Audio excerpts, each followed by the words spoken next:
People think danger looks loud. Guns, screaming, men chasing you through dark alleys. They're wrong. Real danger looks quiet, expensive, patient. And the first time I saw Damian Moretti, he was sitting perfectly still in a leather chair while the storm outside shook 30-story windows hard enough to rattle the glass. The rain hit Manhattan like it wanted revenge that night. Sheets of water slammed against the sidewalks, flooding intersections knee-deep in less than 20 minutes. My apartment was still 14 blocks away when the subway station closed and dumped all of us back onto the street like unwanted baggage. I pulled my coat tighter around myself and kept walking anyway. What else was I supposed to do? My phone battery sat at 3%. My sneakers were soaked through, and the bookstore cafe where I worked double shifts had just cut everyone's hours again. The city smelled like wet concrete, exhaust fumes, and bad decisions. I remember hugging my backpack against my chest while thunder rolled somewhere above the skyscrapers. Every taxi passed me by. Every awning was already crowded with strangers trying to stay dry. Then the lights went out. 1 second the entire block glowed gold and white through rain streaks. The next, darkness swallowed everything except emergency exit signs and headlights reflecting off puddles. People cursed.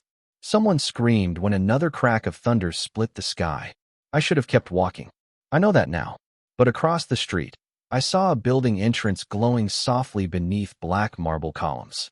Warm light spilled through glass doors polished so perfectly they looked invisible beneath the rain. It looked safe, quiet, rich enough to have backup generators. So I ran for it. Water splashed around my ankles as I crossed the street. My coat clung to my skin. My hair stuck to my face. By the time I reached the doors, I was shivering hard enough that my teeth hurt. The lobby inside looked nothing like the buildings around it. Everything gleamed. Marble floors, gold elevator trims, fresh white orchids sitting on a table bigger than my kitchen. Even the air smelled expensive. Cedarwood, coffee, clean linen. A man behind the front desk glanced up briefly from his phone, barely noticing me as I slipped inside, dripping rainwater across the floor. I muttered an apology and headed toward the elevators before he could stop me. Honestly, I wasn't trying to trespass. I just needed 5 minutes to warm up. 5 minutes out of the storm. That was all. The elevator doors slid open immediately like they'd been waiting for me. I stepped inside alone, hugging my backpack tighter while water dripped onto polished black floors. My reflection looked exhausted. Mascara smudged beneath my eyes. Pale cheeks. 26 years old and already tired in a way sleep never fixed anymore. I pressed the button for the lobby level twice by accident, but the doors had already closed. Then the elevator started moving upward. Fast. My stomach dropped slightly as the floor numbers climbed higher and higher. 21, 25, 30. I frowned and reached for the panel again, but none of the buttons responded anymore. That was the first moment panic touched the back of my neck. Soft. Cold. Wrong.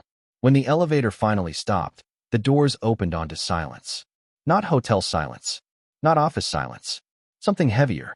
The kind of silence where people stop talking because someone important just walked into the room. Dark hardwood floors stretched beneath dim amber lighting. Men in black suits stood near the walls like statues carved from shadow. And directly ahead of me, past the rain-covered windows overlooking Manhattan, a man sat alone in a chair with one hand resting against his jaw, while another man kneeled several feet in front of him trembling so hard I could see it even from the elevator. Nobody moved when I stepped out. Nobody breathed. Then the seated man slowly lifted his eyes toward me. Ice blue. Calm. Terrifying. And somehow completely impossible to look away from. One of the guards reached inside his jacket immediately, but the man in the chair raised 2 fingers slightly without breaking eye contact with me. The guard froze. So did everyone else. Thunder cracked behind the windows. Rain streaked down the glass like tears. And the stranger watching me tilted his head just enough to study my face before speaking for the very first time. Who? He said quietly. Let her in. Nobody answered him immediately. That was somehow worse. The silence stretched across the room while rain battered the windows behind me hard enough to sound like applause. I stood frozen just outside the elevator, soaked coat dripping onto hardwood floors that probably cost more than my yearly rent. Every instinct screamed at me to apologize and leave. But my legs would not move. The man sitting in the chair kept watching me with the kind of focus that made my skin feel too tight. Not curious.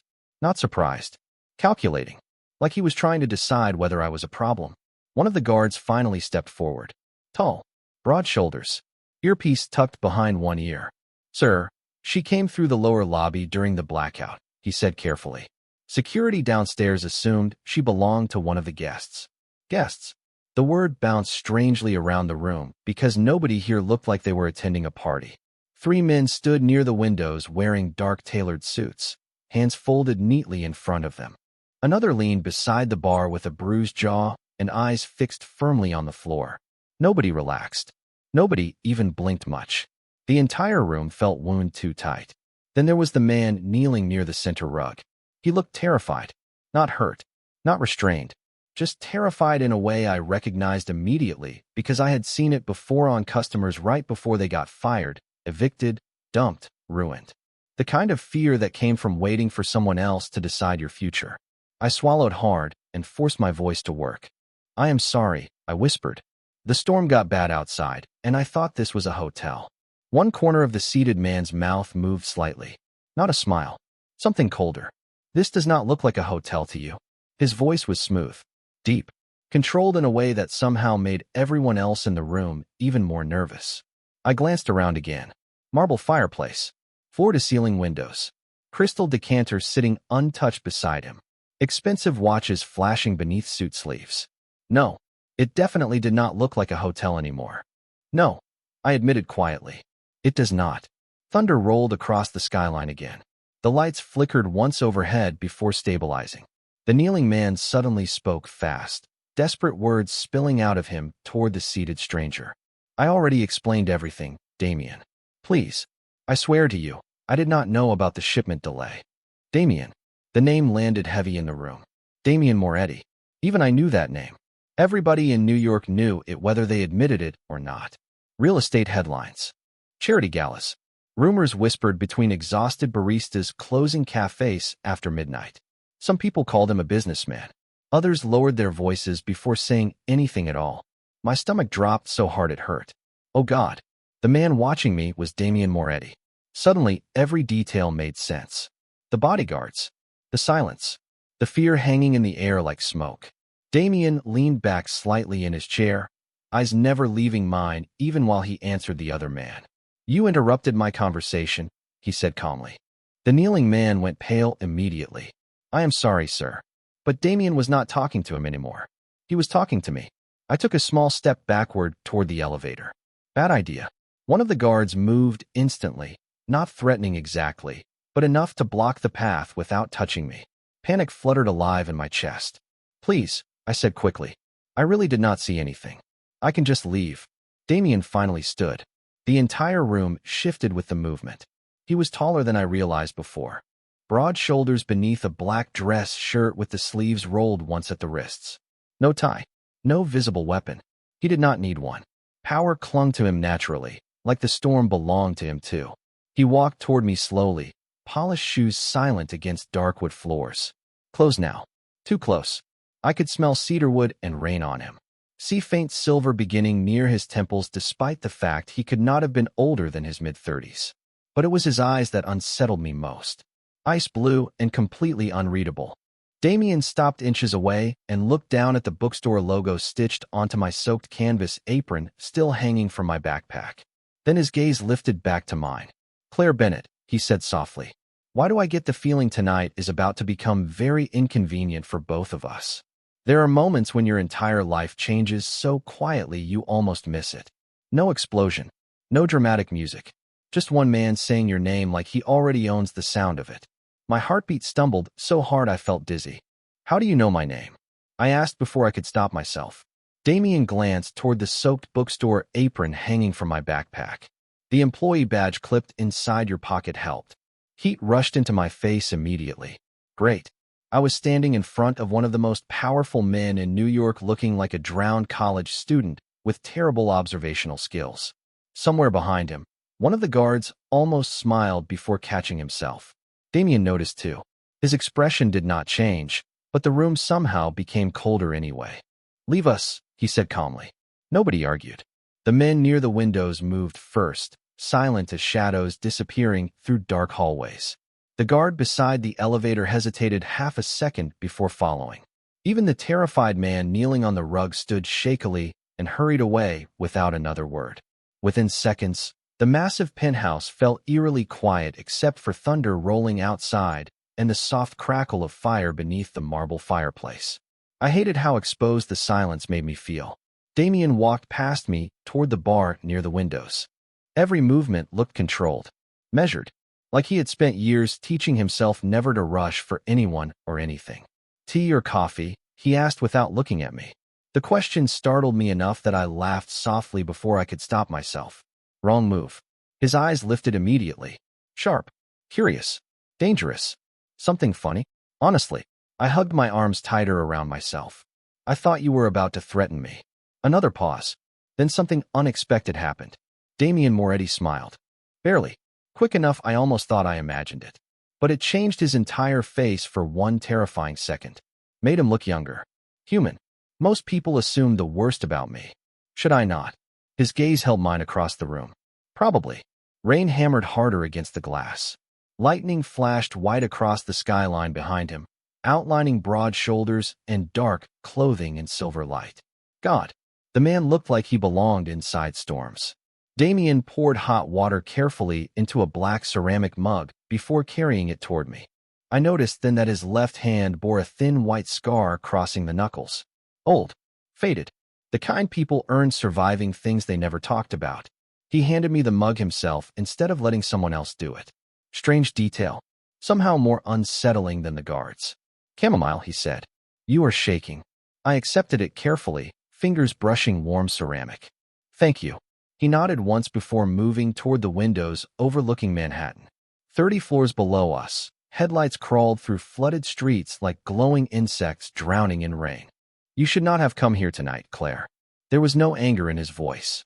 Just certainty. Trust me, I muttered. This was not exactly on my schedule either. Another almost smile touched the corner of his mouth before disappearing again. Silence settled between us. Not comfortable. Not hostile. Something stranger. I kept studying him when I should not have. The expensive watch resting beneath rolled sleeves.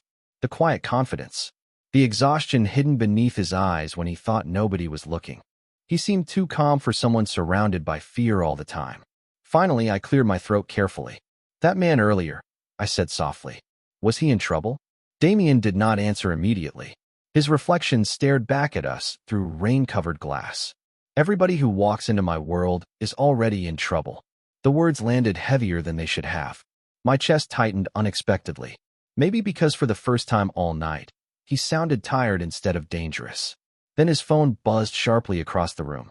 Damien glanced down at the screen, and something dark passed through his expression so quickly I barely caught it. He answered immediately. What happened? Silence. Listening. His jaw tightened. How long ago? Another pause. Then those ice-blue eyes slowly lifted toward me from across the penthouse. Cold now. Focused. Every trace of warmth gone. Seal the building, he said quietly into the phone. Nobody enters. Nobody leaves. My stomach dropped. Because the way Damien looked at me in that moment made one thing painfully clear. The storm outside was no longer the most dangerous thing in Manhattan. The air changed immediately after that phone call. It is strange how fast a room can stop feeling warm. 1 second, I was holding a mug of chamomile tea, trying to convince myself I had accidentally wandered into nothing more than an intimidating billionaire's penthouse. The next, every survival instinct in my body started screaming again. Damien lowered the phone slowly, eyes fixed on me with a kind of focus that made breathing harder than it should have been. What happened? I asked quietly. He slipped the phone into his pocket without answering. Somewhere beyond the hallway doors, footsteps echoed fast across marble floors. Men speaking into earpieces. Elevator chimes. The building suddenly sounded awake. Alert. Damien. My voice came out thinner this time. You are scaring me. His jaw tightened slightly at that. Not guilt. More like frustration with himself for allowing it. Someone accessed the lower security system 10 minutes before you entered the building. My stomach twisted. Okay. That timing is unfortunate. I stared at him. You think I had something to do with that? I think coincidences are dangerous. Lightning flashed across the windows again, painting silver across his face before darkness swallowed it back. God. He really did look carved out of shadows. I set the untouched tea mug carefully onto the nearest table because my hands had started shaking again. I work at a bookstore cafe in Midtown, I said, trying to keep my voice steady. I make vanilla lattes for tourists and argue with college students about overdue tabs. That is the extent of my criminal career. One of Damien's bodyguards entered quickly from the hallway. Dark hair, sharp suit, mid-40s maybe. He stopped when he saw me still standing there. "Boss," he said carefully, "we found a disabled camera feed near the service entrance." Damien never looked away from me. And no sign of forced access. The guard's eyes flicked toward me briefly before returning to Damien. Could be internal. Internal. Even I understood what that meant. Somebody inside the building had betrayed him. The room felt colder after that realization. Damien finally moved closer again, slow and deliberate, like he did everything else. "Claire," he said calmly, "look at me." I hated that I obeyed immediately. "Did anyone follow you tonight?" "No." "Did anyone speak to you outside before you entered this building?" "No." "Have you ever met me before tonight?" "No." His gaze sharpened slightly at the answer, searching for cracks in it. Finding none. Because there were none. I was exhausted, soaked, underpaid, and accidentally trapped inside a luxury nightmare. That was the truth. Damien studied me another long moment before speaking to the guard beside him. "Leave us again." The guard hesitated. "Boss, now." The man nodded once and disappeared without another word. Silence settled back over the penthouse, heavier than before. I crossed my arms tightly against myself. "You really think I am some kind of spy?" No, the answer came too fast. Immediate. Certain. That surprised both of us. I saw it flicker briefly through his expression before it vanished again beneath control. "Then why am I still here?" He exhaled slowly through his nose and glanced toward the rain-covered skyline. "Because if someone compromised security tonight, this building is currently the safest place in Manhattan for you." I almost laughed from disbelief. Safe. Right. I stood inside a penthouse guarded by men carrying hidden weapons while a terrifying man in black silk sleeves calmly discussed compromised security systems like he was ordering dinner. Nothing about this felt safe. But the worst part was that somewhere deep down, I believed him anyway. Another crash of thunder shook the windows hard enough to make me flinch. Damien noticed immediately. Of course he did. He noticed everything. "You are cold," he said quietly. "I am terrified." Something unreadable passed behind his eyes then. Regret maybe. Or recognition. He stepped closer until only inches separated us. Close enough that I could see faint rainwater still caught along the edge of his collar from earlier. "Claire," he said softly, "if I intended to hurt you, you would already know." The terrifying part was not the threat hidden inside the sentence. It was how calm he sounded saying it. Then suddenly every light in the penthouse went black. Darkness swallowed the penthouse so completely that for one terrible second I thought the entire building had disappeared around us. The city skyline vanished behind black windows. The fireplace died. Even the soft amber lights beneath the shelves blinked out without warning. Somewhere down the hallway, someone shouted. Then came the sound of running footsteps and distant elevator alarms echoing through the tower. My pulse slammed hard against my ribs. "Damien." I hated how small my voice sounded in the dark. A second later, warm fingers wrapped carefully around my wrist. Firm. Steady. Not rough. "Stay still," he said quietly beside me. His voice came from much closer now. Close enough that I could feel warmth radiating from him in the darkness. Lightning flashed outside, flooding the room silver for half a second. I caught the sharp outline of his face inches from mine before darkness swallowed us again. Another boom of thunder rattled the glass.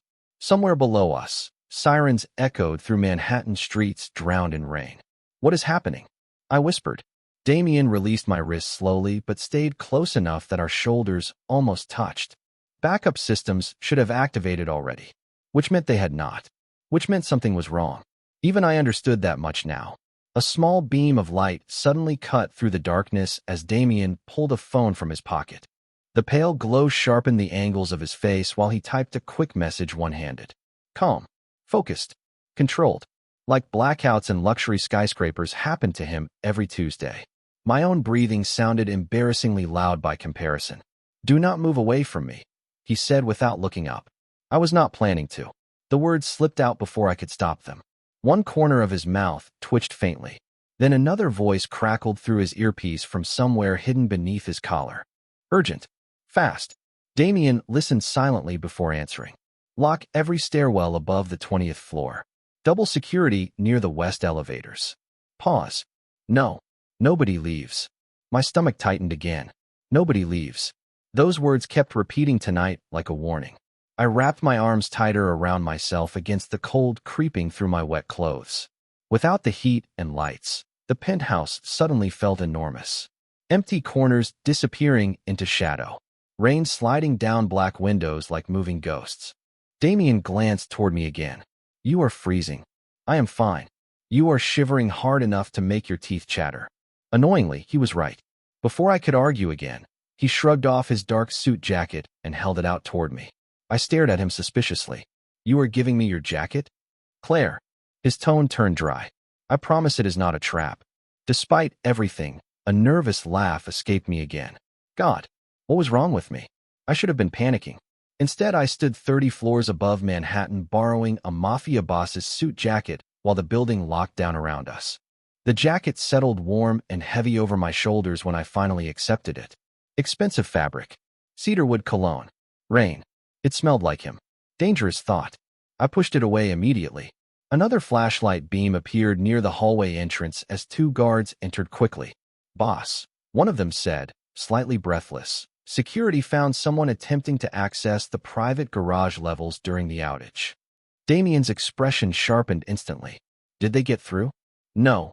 But the guard stopped abruptly when the emergency lights suddenly flickered back to life overhead. Dim red illumination washed across the penthouse in uneven shadows.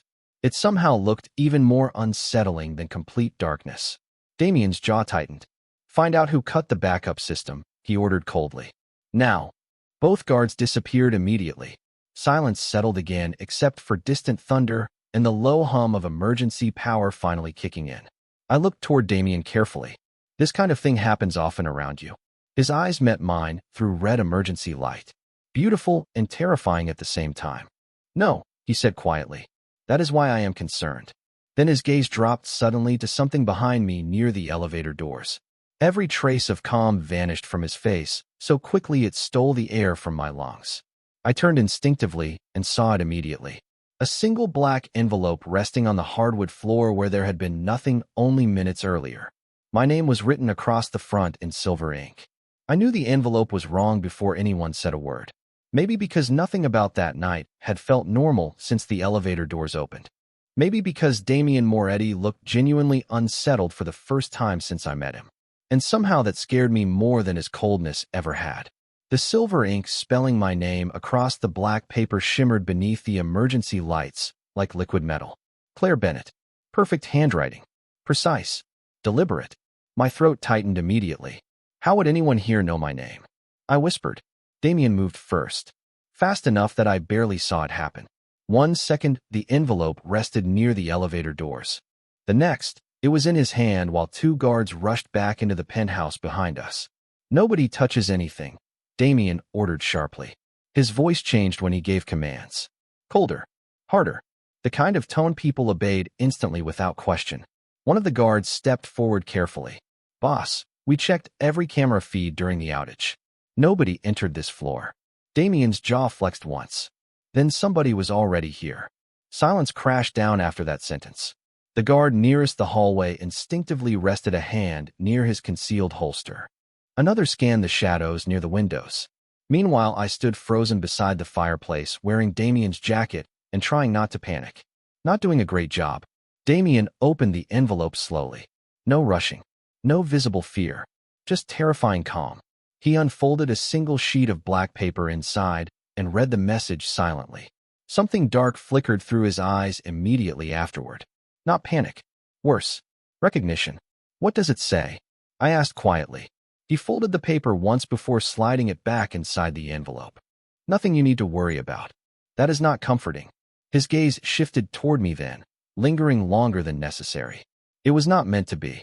One of the guards stepped closer. Boss, should we move her downstairs? Her. Not my name anymore. Just her. Like I had already become part of some dangerous situation nobody wanted to explain to me. Damien looked toward the rain-soaked windows for a long moment before answering. No, the single word landed heavy. Final. She stays here. I blinked. Excuse me. Damien ignored the interruption completely. Double security outside the east corridor, he continued calmly. Nobody approaches this floor without my authorization. The guards nodded immediately before disappearing again into the hallway. I stared at him in disbelief once we were alone again. You cannot seriously think I am staying here. You cannot seriously think I am letting you walk outside tonight. I have an apartment. And if somebody targeted this building specifically to reach you, why would anyone target me? Finally, Damien lost a fraction of his patience. That, he said sharply while holding up the envelope, is exactly what I am trying to figure out. The room fell silent again after that. Rain hammered the windows. Emergency lights cast dim crimson shadows across polished floors. Somewhere far below us, Manhattan kept moving like nothing strange was happening 30 stories above it. I wrapped Damien's jacket tighter around myself and suddenly realized how exhausted I was. My whole body ached from cold and adrenaline. I had worked a 10-hour shift serving coffee to tourists before getting stranded in a thunderstorm and accidentally wandering into what felt increasingly like the world's most expensive hostage situation. I should call my roommate, I muttered quietly. Damien's expression softened slightly at that. Barely noticeable. You can. He crossed the room toward a hallway near the staircase and motioned for me to follow. Come with me. I hesitated, which was apparently enough to amuse him faintly. Claire, he said dryly over one shoulder, if I intended to kidnap you, I would not start with chamomile tea. Against all logic, a laugh escaped me again. Soft, nervous, tired. Damien glanced back at the sound like it surprised him too. Then he led me through the penthouse toward a private hallway lined with dark wood and modern art worth more than my student loans. At the very end stood a bedroom larger than my entire apartment. Warm lighting glowed softly against cream-colored walls. Fresh clothes rested folded neatly across the bed already, like someone had prepared them minutes ago. I turned slowly toward him. How long exactly are you planning to keep me here? Damien leaned one shoulder against the doorway, blue eyes unreadable beneath low amber light. Long enough to make sure nobody else sends you letters in the dark. I should have slept. The bedroom alone felt safer than most places I had lived in the last 5 years. Soft lighting. Thick cream-colored blankets folded across the bed. Rain tapping gently against massive windows overlooking Manhattan like distant static. But my body refused to relax. Every time I closed my eyes, I saw silver ink spelling my name across black paper. Claire Bennett. Somebody knew I was there before I even understood where there was. Around 3 in the morning, I finally gave up trying to sleep and wandered carefully toward the kitchen area outside the bedroom. The penthouse had gone quieter now. No raised voices. No footsteps rushing through hallways. Just low jazz music playing softly somewhere near the living room and the muted sound of rain continuing beyond the glass. I padded across warm hardwood floors wearing oversized gray sweatpants someone had left for me beside the bed. Probably one of Damien's staff. The sleeves of the sweatshirt hung past my fingers. It smelled faintly like expensive detergent and cedarwood. Him again. Everything in this place smelled like him. The kitchen lights were dim when I entered. Damien stood alone near the counter with one hand braced against polished marble while steam rose from a coffee cup beside him. He looked up immediately the second I stepped into the room. Alert even at 3 in the morning. You should be asleep, he said quietly. I crossed my arms against the chill creeping through the penthouse. My anxiety disagreed. Something softened briefly around his eyes at that. Tiredness maybe. Understanding. He gestured toward the espresso machine. Tea, please. He moved around the kitchen with calm efficiency while I sat carefully on one of the bar stools near the island. Watching him felt strangely dangerous in a different way now. Not because he scared me. He still did. But because I was beginning to notice human things about him. The way he rubbed tired fingers briefly against his temple when he thought nobody was paying attention. The faint shadow beneath his eyes. The exhaustion hidden beneath all that control. Do you ever sleep? I asked quietly. Occasionally. That sounds healthy. Another almost smile touched his mouth before disappearing again. He slid a mug toward me carefully. Chamomile again. You really believe tea solves everything? No, he said calmly. But it helps. Silence settled softly between us after that. Not uncomfortable anymore. Just strange. Intimate in a quiet way I did not trust. Rain blurred the city outside until Manhattan looked like smeared watercolor lights beneath the storm. I wrapped both hands around the mug for warmth. You still have not told me what was inside the envelope. Damien leaned back slightly against the counter. A warning. About me? About proximity. I frowned. That sounds unnecessarily dramatic. His gaze lifted toward me slowly then. My life is unnecessarily dramatic, Claire. Fair point. I studied him carefully over the rim of my mug. Are you always this calm? A soft exhale escaped him. Not quite a laugh. No, could have fooled me. You met me during a security breach, he replied dryly. I was trying to make a good impression. That actually made me laugh quietly this time. Real laughter. The sound surprised both of us. Damien stared at me for half a second too long afterward.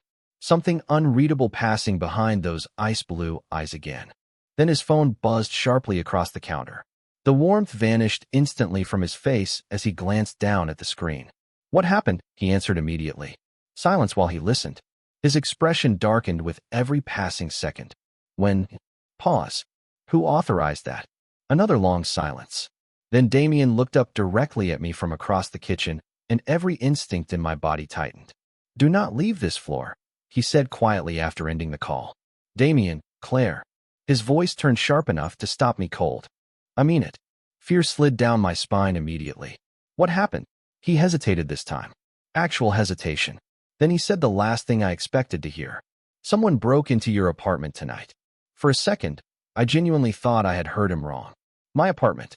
The tiny third-floor place with peeling kitchen cabinets and mismatched coffee mugs and rent that kept climbing every 6 months.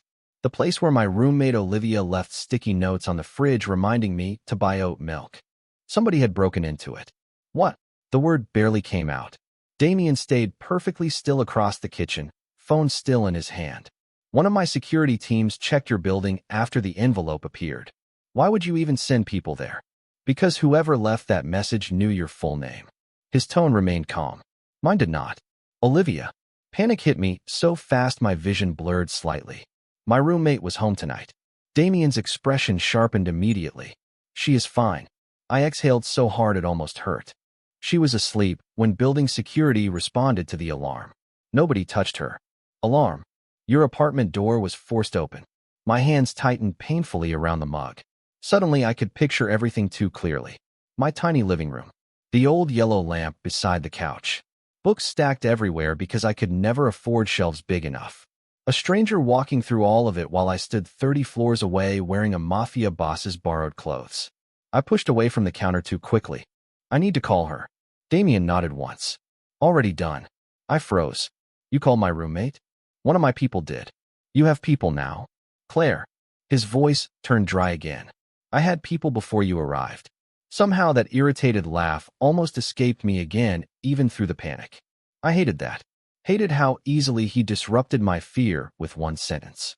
Damien slid his phone across the marble counter toward me. She wants to speak to you herself. Olivia answered on the second ring. Claire? Oh my God. Her voice sounded breathless and half awake at the same time. Are you okay? Am I okay? Liv, somebody broke into our apartment. I know. The police just left. Police. Right. Normal people called the police. I glanced toward Damien, standing silently near the windows. Nothing about him felt remotely normal anymore. Did they take anything? I asked quickly. That is the weird part, Olivia whispered. No electronics missing. No cash. Nothing. Cold slid through me slowly. Then what were they looking for? Silence answered first. Then Olivia spoke carefully. Claire, your room was the only room they searched. My stomach dropped hard enough to make me dizzy. Damien watched my expression closely from across the kitchen, already understanding before I even repeated the words aloud. Only my room, I whispered after ending the call. Rain lashed violently against the windows behind him. The storm still had not broken outside. Neither had whatever this was. Damien crossed the kitchen slowly and stopped directly in front of me.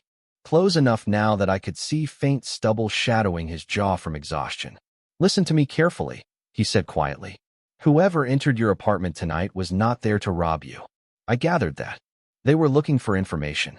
About what? His eyes held mine for one long second too many. Possibly me. The room suddenly felt too small. This is insane. Yes, I literally sell overpriced blueberry muffins for a living. And somehow, Damien said softly, you still ended up here. Thunder cracked violently overhead. The lights flickered once more. I rubbed both hands over my face, exhausted beyond reason now. I do not understand why any of this is happening. Something shifted in his expression then. Not pity. Something quieter. Neither do I. The honesty in his voice startled me more than anything else tonight. Before I could answer, a sharp knock sounded against the penthouse entrance. 3 quick taps. 1 pause. 2 more. Damien's entire posture changed instantly. Alert. Dangerous. He moved in front of me automatically without seeming to realize he had done it. One of the guards entered moments later, rain dripping from his black coat. Boss, he said carefully, we found something else in Miss Bennett's apartment. Damien's eyes narrowed. What? The guard hesitated just long enough to make my pulse spike again. Then he reached inside his coat and carefully pulled out a photograph sealed inside a plastic evidence sleeve. My blood turned to ice the second I saw it. It was a picture of me walking into this building earlier that night, and standing beside me in the rain, partially hidden beneath the storm and shadows, was a man neither of us recognized. The photograph did not make sense.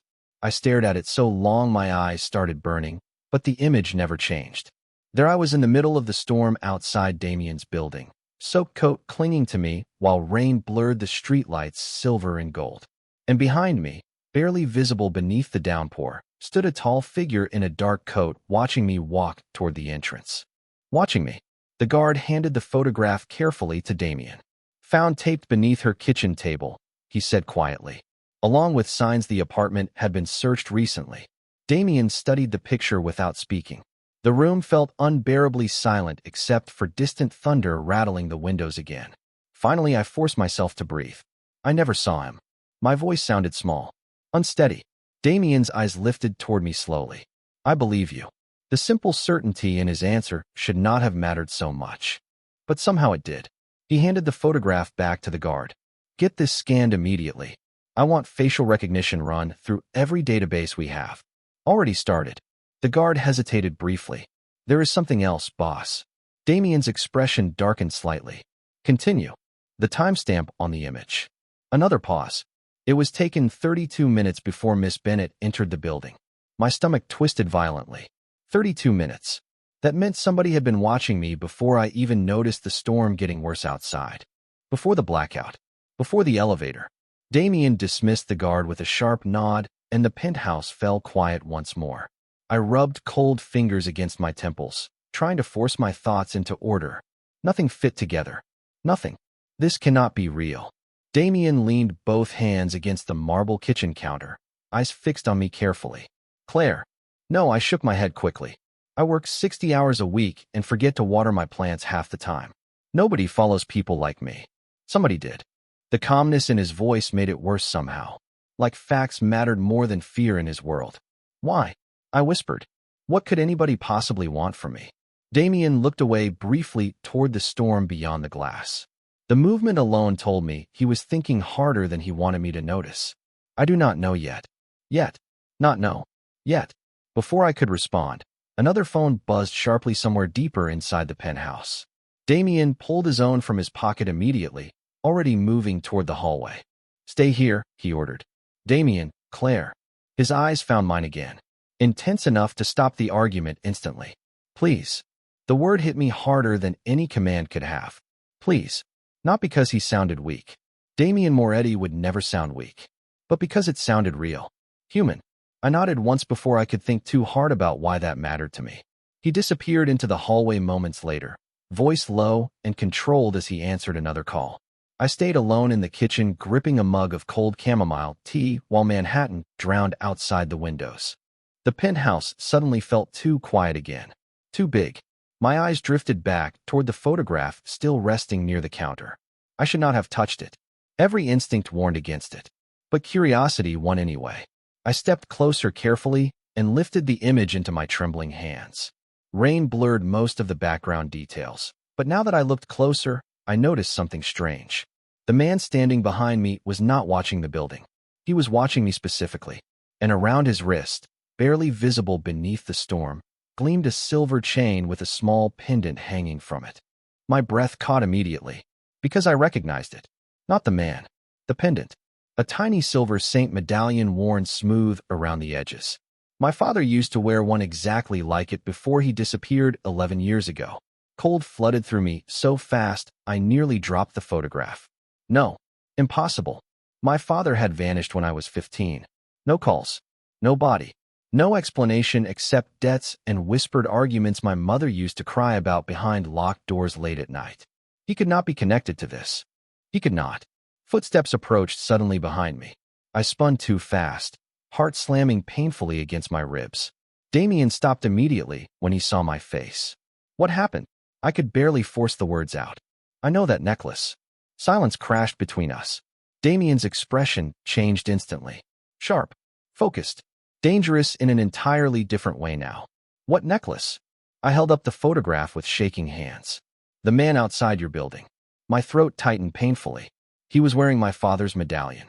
Damien did not react immediately. That was how I knew this mattered. Most people speak the second they are uncomfortable. They rush to fill silence because silence feels dangerous. Damien Moretti weaponized silence. He stood completely still across the kitchen while rain battered the windows behind him and studied the photograph in my shaking hands like it had personally insulted him. Tell me everything you remember, he said finally. My throat felt painfully tight. There is not much to tell. I swallowed hard and forced myself to keep talking. My father wore that medallion every day when I was growing up. St. Michael. Silver chain. Small scratch near the edge because I dropped it once when I was 8. Damien stepped closer slowly. You are certain? Yes. The answer came too fast to doubt. Certain. Terrified. Confused beyond reason. His name was Daniel Bennett. Damien's expression shifted slightly at the name. Tiny movement. Barely there. But I caught it. You have heard that name before. It was not a question. Damien looked toward the windows again instead of answering immediately. Manhattan glowed through sheets of rain 30 floors below us. Distant headlights moving like ghosts through flooded streets. Daniel Bennett worked construction contracts in Brooklyn years ago, he said carefully. Some of those contracts intersected with companies connected to my family. Cold crept slowly through my chest. Connected how? Financially. That sounded like a rich person version of something much worse. My father disappeared when I was 15, I whispered. Saying it aloud still hurt after all these years. One day he went to work and never came home. My mother spent months pretending everything was normal until the debt collectors started showing up. I laughed softly then. Bitter. Exhausted. Turns out grief looks a lot like unpaid bills in New York. Damien's jaw tightened slightly. Did anyone ever investigate? The police said adults disappear all the time. My fingers tightened painfully around the photograph. Eventually, everybody just stopped talking about him. Silence settled heavily between us after that.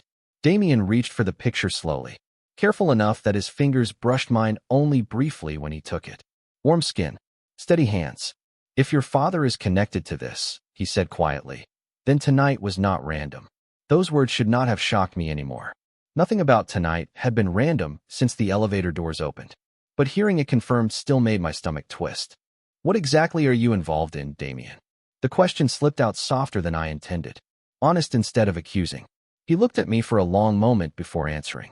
Things that require enemies. That is not an answer. It is the safest one I can give you right now. Frustration flashed hot through me suddenly. You keep saying things like that. I stood too quickly from the stool, pulse racing again. Everybody talks around me instead of to me. My apartment gets broken into. Somebody leaves photographs of me outside your building. And now apparently my missing father might somehow connect to whatever world this is.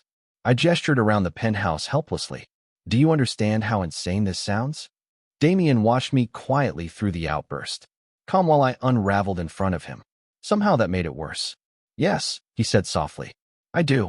Then stop looking at me like I am something fragile. His eyes sharpened instantly at that. You think that is what I am doing? You keep trying to protect me instead of telling me the truth. Something dangerous flickered briefly behind his expression then. Not anger exactly. More like restraint cracking under pressure. Damien stepped closer until only inches separated us again. Claire, he said quietly, you walked into my building during the worst security breach I have had in 8 years. Within hours, your apartment was searched, Your name appeared inside my penthouse, and now a missing man connected to my family business may have been following you through Manhattan. His voice lowered further. Controlled. Intense enough to make my heartbeat stumble. If I seem protective, it is because every instinct I have is telling me you are standing in the center of something very dangerous. The kitchen fell silent except for rain and distant thunder. I stared up at him, breathing unevenly now. Too close. Too intense. Damien's gaze dropped briefly toward my trembling hands before returning to my eyes again. You should rest, he said quietly. I do not think I can. For the first time all night, Damien looked genuinely conflicted about something. Then suddenly his phone buzzed sharply again. He glanced down at the screen, and every trace of warmth vanished from his face immediately. Ice replacing fire in seconds. What? He answered coldly. Silence while he listened. Then his jaw locked hard enough I saw the muscle move beneath his skin. Bring him upstairs, he said quietly. Now. My stomach dropped again. Who? Damien slipped the phone back into his pocket slowly, without taking his eyes off mine. The man from the photograph, he said. My security team just found him waiting outside the building. The next 10 minutes felt unreal. Like my brain had finally given up trying to process the night and decided to float somewhere above it instead. Damien left the kitchen briefly to speak with security downstairs while I stood alone near the windows staring at rain sliding across the glass in silver streaks. The city below looked impossibly normal. Yellow taxis, neon signs, tiny people rushing beneath umbrellas completely unaware that somewhere high above them, my entire life had cracked open in less than 12 hours. The man from the photograph was downstairs, waiting. My pulse would not slow down. I wrapped my arms tighter around myself and tried not to think about my father, 15 years old, sitting at the kitchen table while my mother pretended not to cry into cold coffee after midnight. The sound of unpaid bills being shoved into drawers. The silence afterward when everybody stopped expecting him to come home. And now suddenly there was a photograph, a medallion. A stranger outside Damien Moretti's building watching me through the rain like he already knew where I was going before I did. Footsteps approached behind me. I turned immediately. Damien entered first, expression unreadable again. Calm restored. Dangerous control sliding back into place around him like armor. 2 guards followed several feet behind, escorting an older man inside the penthouse. My breath caught instantly. He was not my father. Relief hit so hard it almost made me dizzy. The man looked somewhere in his 60s with thinning gray hair soaked from the storm and deep lines carved into his face from years of exhaustion. His dark coat dripped rainwater onto polished hardwood floors while nervous eyes scanned the penthouse rapidly before landing on me. Then something changed in his expression. Recognition. Real recognition. Claire Bennett, he whispered softly. Every muscle in my body locked. How do you know my name? The man looked suddenly emotional in a way that felt completely wrong inside Damien's cold penthouse. You look exactly like your mother. My stomach twisted painfully. Damien stayed silent beside me, watching both of us carefully. The older man reached slowly inside his coat pocket, and one of the guards immediately stepped forward, tense. Easy, the man muttered quickly. It is just a letter. Damien gave a slight nod, and the guards backed away again. The stranger carefully pulled out a weathered envelope folded at the corners from years of handling. My name was written across the front in familiar handwriting I had not seen since high school. My breath stopped completely. No, I whispered. That is impossible. Because I recognized the handwriting instantly. My father's. The older man stepped closer slowly, holding the envelope toward me with trembling fingers. Your father told me if anything ever happened to him, I was supposed to find you. My hands shook so badly I almost could not take it. Damien moved subtly closer beside me the second he noticed. Not touching, just there, steady, watching everything. I stared down at the envelope while memories crashed into me all at once. My father teaching me how to ride a bike in Brooklyn. His laugh echoing through tiny apartments before everything fell apart. The silver medallion catching sunlight against his chest when he carried groceries upstairs because the elevator never worked. Who are you? I asked shakily. Michael Russo. His voice sounded tired. Regretful. I worked with your father years ago. Damien's eyes narrowed slightly at that. Worked where? Michael glanced briefly toward him before answering carefully. Construction contracts tied to the Moretti organization. The room went deadly quiet. Even the rain outside seemed softer suddenly. Damien's expression darkened almost imperceptibly. Explain.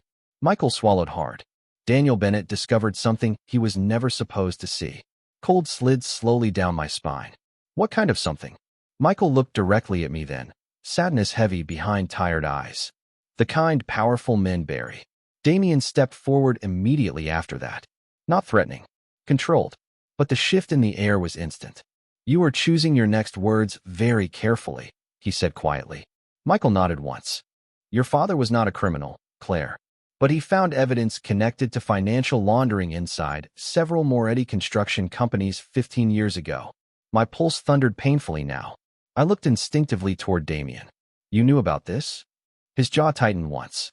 No, I believed him immediately. That terrified me more somehow. Michael rubbed trembling hands together before continuing. Daniel planned to expose everything. Then people started disappearing.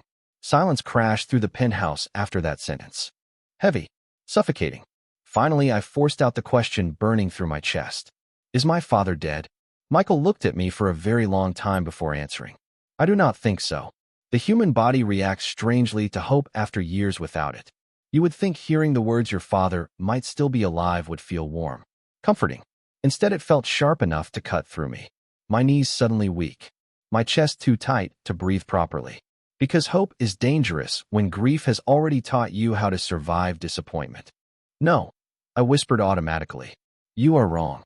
Michael Russo looked exhausted standing there beneath the dim penthouse lights, rainwater still dripping slowly from the edge of his coat. I wish I was. Damien stayed beside me without speaking, silent, watching everything carefully. I could feel the tension in him now.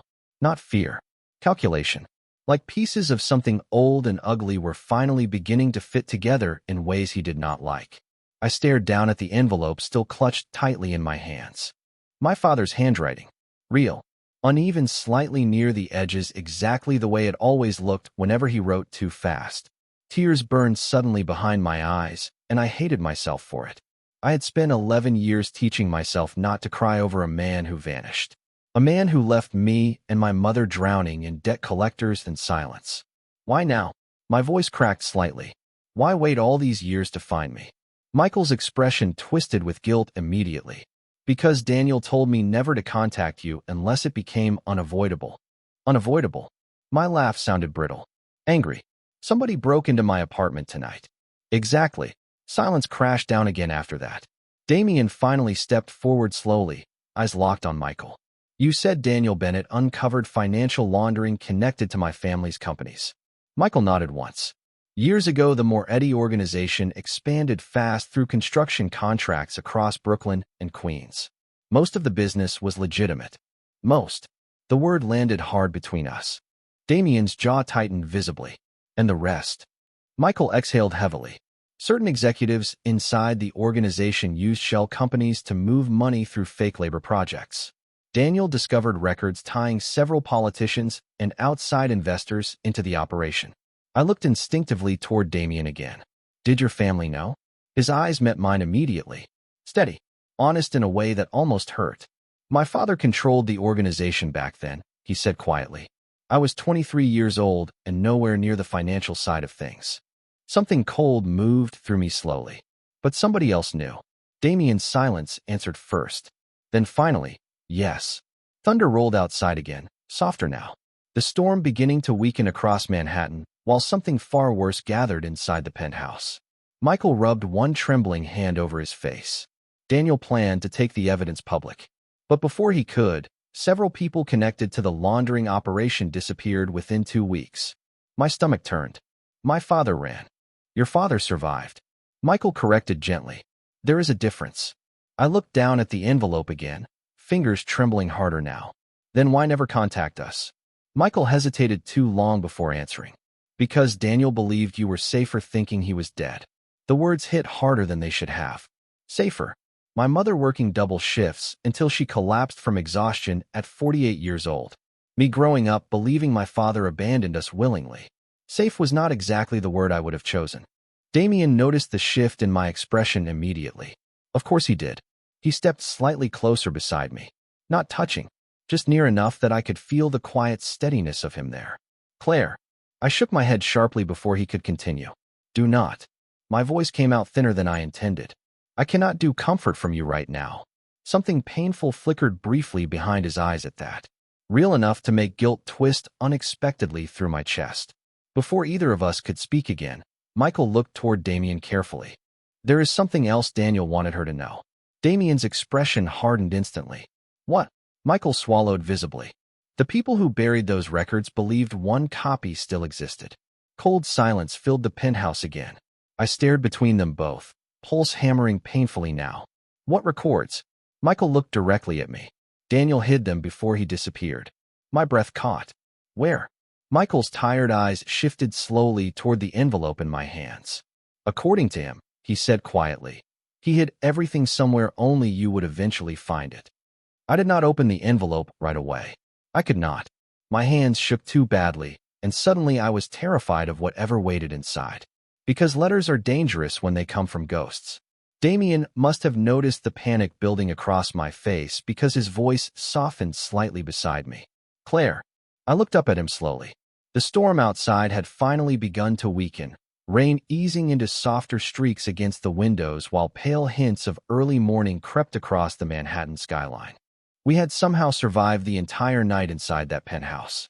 But survival did not feel simple anymore. Nothing did. Open it, Damien said quietly.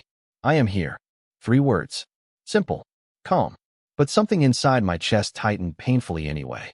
I lowered my eyes back to the envelope and carefully unfolded the paper hidden inside. My father's handwriting covered the page in uneven blue ink. Claire Bean, if you are reading this, then things have gone wrong in ways I prayed never would. The nickname hit me first. Claire Bean. He used to call me that when I was little because I hated vegetables and lived almost entirely on jelly beans for 6 months when I was 7. Tears blurred my vision immediately. I kept reading anyway. I am sorry for leaving you. There is not a day alive or dead that I would not choose you over every mistake I ever made. But some truths become too dangerous once powerful people fear exposure more than guilt. I had to make sure they never found what I hid. My breathing turned uneven. Damien stayed close enough beside me that warmth brushed faintly against my shoulder now. Silent support without interruption. If you found this letter, then somebody is searching again, which means the evidence still matters. Listen carefully. The records are not hidden in a bank or a storage unit. They are hidden somewhere safe. Somewhere only you would look. Think about the last place we were truly happy before everything fell apart. My chest tightened so hard it hurt. Coney Island. The thought hit instantly. Summers on the boardwalk before my mother got sick. Before debt collectors. Before disappearances. My father winning me stuffed animals at broken carnival games and pretending not to notice when I cheated. Claire. Damien's voice came softly beside me. I looked up slowly. Coney Island. He frowned slightly. What? That is where he hid it. I could feel certainty settling cold and sharp inside me now. The last place we were happy together. Michael Russo nodded immediately from across the penthouse. Daniel used to take you there every summer. I folded the letter carefully with trembling fingers. Then we go there. Damien's expression darkened instantly. No, I blinked. Excuse me. If the records exist, then anyone searching for them will anticipate movement. His voice sharpened slightly. You are not walking into a public location unprotected. Frustration flared hot through my exhaustion. This is my father. And this is my city. The words collided between us hard enough to crack the air. Silence followed immediately after. Damien stared down at me with that same terrifying intensity from the night before, except now something else existed beneath it too. Fear. Not for himself. For me. Realization hit slowly and dangerously. Michael cleared his throat awkwardly nearby, clearly regretting being trapped inside whatever this had become. Damien exhaled once through his nose before speaking again, quieter this time. You are not doing this alone. The warmth had returned to his voice again. Controlled but real.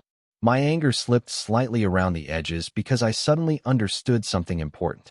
Damien Moretti was many things. Dangerous. Powerful. Feared by half the city. But he had never once lied to me. Not really. Even when the truth hurt. I looked down at the letter again. My father's final words written hurriedly across the bottom of the page. Trust the man who stays when fear gives him every reason to leave. A chill slid down my spine immediately. Damien noticed my expression change. What? I swallowed hard before slowly turning the letter toward him. His blue eyes scanned the sentence once. Then again.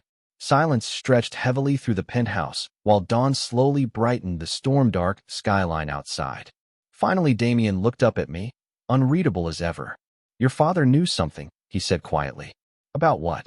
For the first time since I met him, Damien looked genuinely uncertain of an answer. His gaze held mine steadily while morning light slowly broke across Manhattan behind him. About us.